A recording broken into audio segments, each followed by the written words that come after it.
What's up? So in this video, we're going to be giving a bit of game to the guys, a bit of riz tips for the fellas, and we're going to be speaking about 2 steps forward, 1 step back as a concept. It was something that I first initially learned from the pickup arts, so I can't actually take full credit for it. I believe Vince Kelvin was the person who gave me good understanding of this stuff. But 2 steps forward, 1 step back is important because it accounts for the aspects of the psychological interaction between men and women that you have to understand. And, it accounts for their hypergamous nature and how if you're just giving, then that's when you get yourself into situations where the woman doesn't actually appreciate you. You come across as just this nice guy with no boundaries and so on. And it's also not a fun experience for her. So let's get into it. 2 steps forward, 1 step back is basically saying, however much you push forward and initiate things and then go forward with things, like push the interaction forward, whether it be with touching, whether it be with flirtatious comments and so on, you have to add a 1 step back. You can't just keep pushing. First of all, let's go through this. The reason why you don't want to just push forward is because it makes her guarded. So let's say you're giving flirtatious comments and you're setting the scene as you being someone who's interested, right? You're just pushing forward. You're saying how pretty she looks. You're saying this. You're saying what you want to do. But you're coming across as if there's almost like no standards for yourself. The 1 step back takes the pressure off. So let's just say 2 steps forward would basically be giving her an indicator of interest, right? That's what it's actually called, IOI, in the pickup arts. So you give an indicator of interest and you're pushing forward. But then you add something that is a indicator of lack of interest or lack of disinterest, which is an IOD. So you're pushing forward and then you push back. The pushback actually gives her space to understand, hey, he's not just pushing forward, he actually has standards. And it gives her the space to process the forward movement. If you're continuously going forward, she's like, I gotta, because I don't know how much he's gonna go. But if you step back, she's like, okay, he's not just gonna keep pushing forward, so I don't need to be guarded.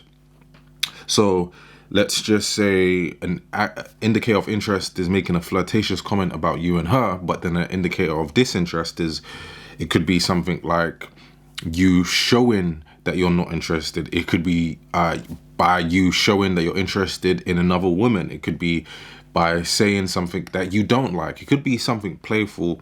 It doesn't have to be something serious is what I mean. But I took this, for me, to another level, for at least, for me, right? And I took that concept that I learned from pickup arts, and then it was like I learned that whatever you do with a woman, whatever value you give, you have to actually take it away in some form. So let's say you're pushing forward with niceness, like you're giving nice value. I've learned that women don't appreciate the nice value unless it's pulled away at some point, and that's what a lot of nice guys don't actually do. They don't pull it away. So what you have to do is you have to, like, you can give nice value, you're giving niceness, but then you have to balance it out with something else. I don't know if I call it 2 steps forward, 1 step back. For me, it's just balancing the scale, but I know I got it from that concept. But basically, whatever value you give that's very nice, positive, it sounds kind of crazy, but I'm just telling you results and telling you what works. If you take it, that's up to you. I'm not pushing or encouraging anyone to do anything, disclaimer. But I'm saying I've seen that whatever value you give, there has to be something on the other side which balances it out. So let's say you say to a girl, and I'm not going to go too deep into this because this is too much game just to give in a YouTube video. This might have to be in a program or something. But let's say you tell a girl that she's the best thing that you've ever had, right, in your entire life. You have to balance that out in some way.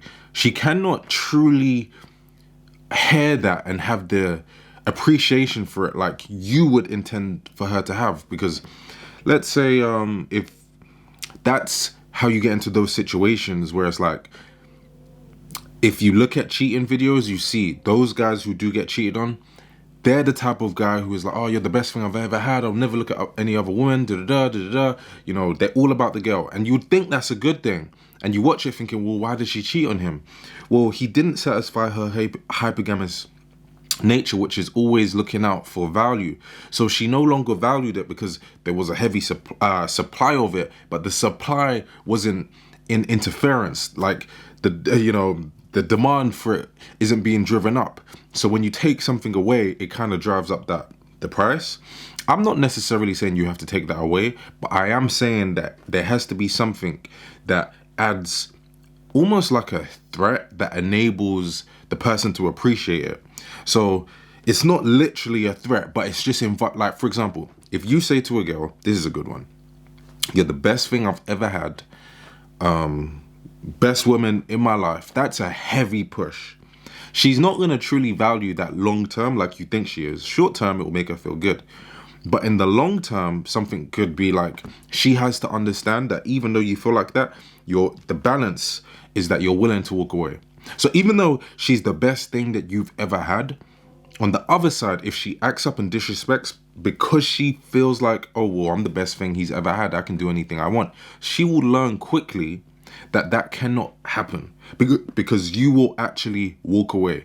If she disrespects, no, I don't tolerate this, gone. So it kind of makes her appreciate the good stuff even more because she knows, well, he's not here out of desperation. He's not here just because he actually can't do better, even though he's, telling me that I'm the best thing that has come into his life. It makes me feel good. But then she actually values it because she knows that mindset isn't gonna cause him to allow disrespect. So it's like whatever value you give or however safe and secure you make her feel, there kind of has to be this counterbalance on the other side that makes her value that. So, I'm not telling you what to do. I'm just telling you what I've found seems to work on a grand scale, and it's up to you. So I want to know what you think. So comment down below, let Reemus know, and I'll see you in the next video. Peace.